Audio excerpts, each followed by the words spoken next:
more questions, there are আমার মনে হয় কি মানে কনফিউশন তৈরি করা হচ্ছে একবার আছে এই কেসের সঙ্গে, যেগুলো দুই দেশের যে পুলিশ কাজ করছে তাদের ওই উপরে ফোকাসটা করা উচিত। এটা তো আমার একটা সন্দেহ হচ্ছে। তার মানে কি ভারত এত বড় একটা গণতান্ত্রিক দেশ, তাহলে ভারত কি আমাদের শেখ হাসিনার পথেই কি হাঁটছে?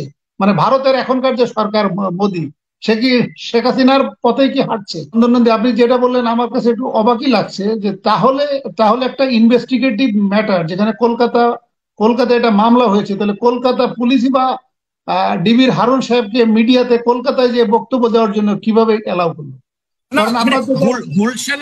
গুলশানের একটা বাড়িতে, আখতারুজ্জামানের বাড়িতে কোনো মিটিং হয়েছে কিনা, সেই মিটিং এ সাবেক এমপিরা ছিল কিনা, এগুলো তো কেউ পার্সু করছে কি? I have no idea. খালি ওই মাংস পাওয়া গেছে, পকোড়ার সাইজ না কিমার সাইজ, মানে দ্য গ্রিজলি ডিটেলস, ওগুলো দিয়ে মানুষের মনকে বিভ্রান্ত একটা চেষ্টা করা হচ্ছে। কিন্তু আসল যে যারা আসল কনস্পিরেটর্স তাদের ধরা হচ্ছে না।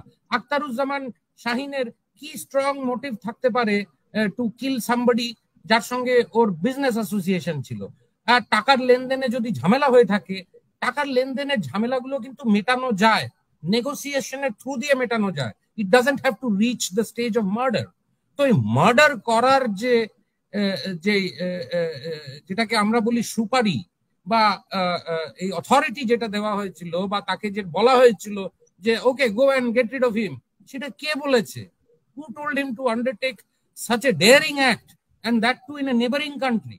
বাংলাদেশে হলো না কেন? ঠিক আছে, বুঝলাম বাংলাদেশে হলো না। বাংলাদেশে যদি একটা এমপি মারা যেত, আমেরিকান ফোকাসটা আরো স্ট্রং হয়ে যেত। সেজন্য তুমি তাকে নিয়ে যাও নেবারিং কান্ট্রিতে, কন্ট্রোলও থাকবে তোমাদের, আর মার্ডারও করে ফেলতে পারবে। তারপর একটা third country gets involved here, not wilfully, মানে তারা গেছে।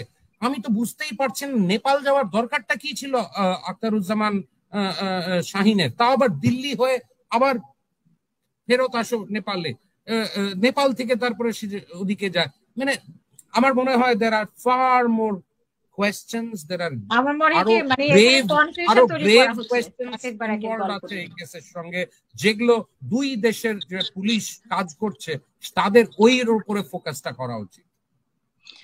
না, কিন্তু আমার যেটা প্রশ্ন হচ্ছে যে তাহলে ডিবির হারুনের নেপালে কাজ কি? যদি তারা নেপালে পালিয়ে থাকে, তাহলে তারা তো সাসপেক্ট এই মামলার, যেটা কলকাতা পুলিশ তাদের খুঁজছে, তাহলে তো কলকাতার পুলিশ যাবে নেপালে, তাহলে এখানে ডিবির হারুন কেন নেপালে যায়? আর নেপাল পুলিশ বারণ করে দিয়েছে, এটা আমার স্টোরিতেও আছে, যে নেপাল পুলিশ বারণ করে দিয়েছে দে উইল হ্যান্ড ওভার এই সিয়ামকে ডিটেকটিভ ব্রাঞ্চকে। তারা বলেছে তারা পশ্চিমবঙ্গের সিআইডি কে দেবে। That is the correct decision. কিন্তু পশ্চিমবঙ্গের যে সিআইডি, তারা কি গিয়ে ওখানে তাকে have they taken him in custody? এখনো তো নেয়নি বোধহয়। হচ্ছে নাকি না? তাহলে আমার তো আলোচনায় যেটা আজকে মনে হচ্ছে যে এখানে আমার যেটা মনে হচ্ছে দুই দেশের সেন্ট্রাল গভর্নমেন্ট জড়িত কিনা।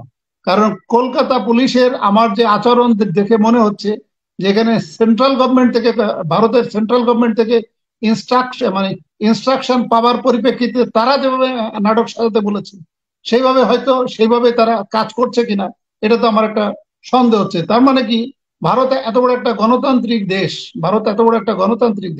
তাহলে ভারত কি আমাদের শেখ হাসিনার পথেই কি হাঁটছে? মানে ভারতের এখনকার যে সরকার মোদী, সে কি শেখ হাসিনার পথেই কি হাঁটছে?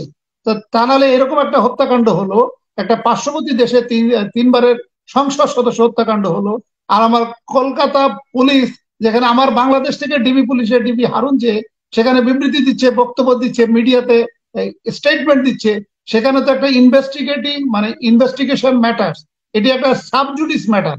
সেখানে আপনি অন্য দেশের একটা ইনভেস্টিগেশনের উপরে যে আপনি কথা বলেন কিভাবে? তো তার মানে এখানে ভারতের সেন্ট্রাল গভর্নমেন্টের, আপনার বক্তব্য বা আলোচনা থেকে আমার কাছে যেটা মনে হচ্ছে যে সেন্ট্রাল গভর্নমেন্টের এখানে সম্মতি আছে, এবং দুই দেশের সেন্ট্রাল গভর্নমেন্ট যেভাবে নাটক মঞ্চস্থ করতে বলছে সেইভাবে নাটক মঞ্চস্থ হচ্ছে কিনা, এটি হয়তো আমাদের আরো কিছুদিন গেলে হয়তো এটা পরিষ্কার হবে, ক্লিয়ার হবে, এবং আক্ষরিক অর্থে আনোয়ারুল আজিম হত্যাকাণ্ডের শিকার হয়েছে কিনা। আর আরেকটি কথা আপনাকে বলি, সেটা হলো যে আনোয়ারুল আজিমকে যদি হত্যাকাণ্ড না করে তাকে যদি কোনো মাফিয়া চক্র আটকে রাখে, তাহলে কিন্তু খুব ডিফিকাল্ট, কারণ একটা জীবন্ত মানুষকে বেশি দিন আটকে রাখা কিন্তু খুব ডিফিকাল্ট। তাকে হত্যা করে তার লাশটা ফেলে দিলে বা লাশটাকে গুম করে ফেললে এন্ড অফ দ্য স্টোরি। যদি কাউকে লুকিয়ে রাখতে হয় তাহলে এখানে রাষ্ট্রের ইনভলভমেন্ট লাগে। যেটা দেখেন আমাদের ইলিয়াস আলীকে গুম করা হয়েছে এবং তার হদিস এখনো পাওয়া যায় না, ধরে নেওয়া হয় যে সে হত্যাকাণ্ডের শিকার, কিন্তু সালাউদ্দিন আহমেদকে ধরে নিয়ে ভারতের শিলংয়ে ফেলে দিয়ে রাখা হয়েছে।